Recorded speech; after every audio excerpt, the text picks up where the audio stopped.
Good morning students. प्यारे बच्चों, आज हम कक्षा 10 के विद्यार्थियों के लिए पाठ 10 लखनवी अंदाज के गद्यांश 2 के प्रश्न उत्तर लेकर आए हैं। साथ के साथ हम इनकी व्याख्या भी करते हैं। तो हमारा जो गद्यांश 2 है वो शुरू होता है, थाली बैठे कल्पना करते रहने की पुरानी आदत है।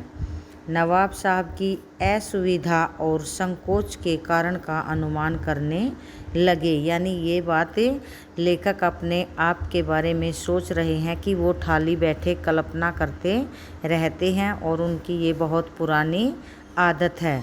और उसको वो जैसे कि नवाब साहब ने उनके आने से असुविधा दिखाई थी तो उसका अनुमान वो करने लगे।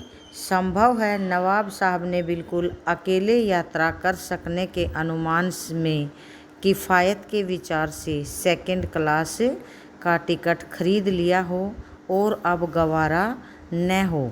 तो अब वो अनुमान लगाने लगे, अंदाज़ा लगाने लगे कि शायद नवाब साहब ने या तो अकेले यात्रा करने के अनुमान से या फिर किफ़ायत यानी बचत के विचार से सेकंड क्लास का टिकट खरीदा होगा। क्योंकि जब हम फर्स्ट क्लास के डिब्बे में सफ़र करते हैं तो वहाँ हमें ज़्यादा किराया देना पड़ता है और सेकंड क्लास में उससे कम किराया देना पड़ता है। तो इस बचत के हिसाब से भी नवाब साहब ने सेकंड क्लास का टिकट खरीदा हो। लेकिन अब जैसे कि लेखक उस डिब्बे में पहुंच गए थे तो उनको देखकर उनको ये बातें गवारा न हुई हो कि अब उन्हें लगा हो कि यह उनकी इज्जत का सवाल है कि शहर का कोई सफ़ेद पोश उन्हें मजले दर्जे में सफ़र करते देखे।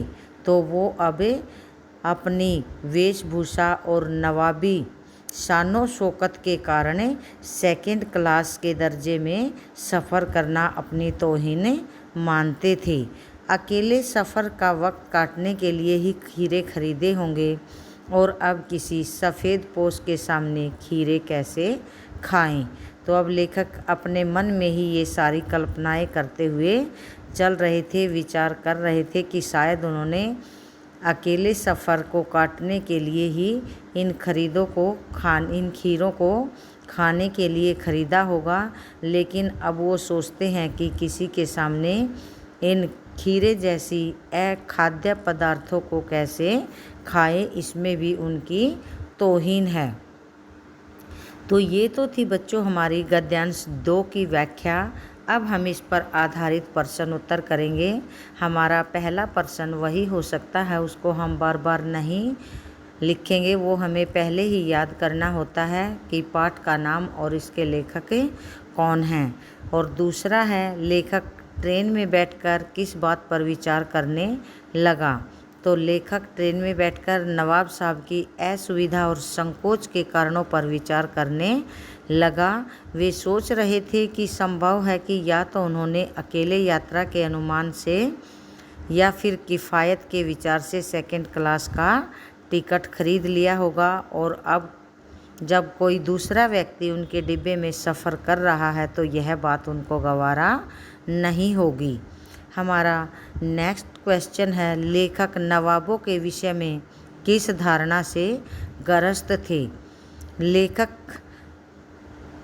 नवाबों के विषय में इस धारणा से ग्रस्त थे कि नवाब स्वयं को सर्वश्रेष्ठ समझते हैं, अपने बारे में बढ़ा चढ़ाकर बातें करते हैं तथा स्वयं को ऊंचे दर्जे का प्राणी मानते हैं।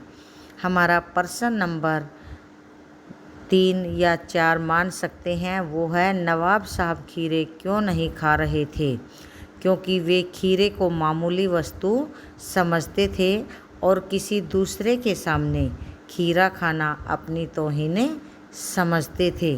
तो प्यारे बच्चों, ये था हमारा गद्यांश 2 की व्याख्या और उस पर आधारित प्रश्न उत्तर।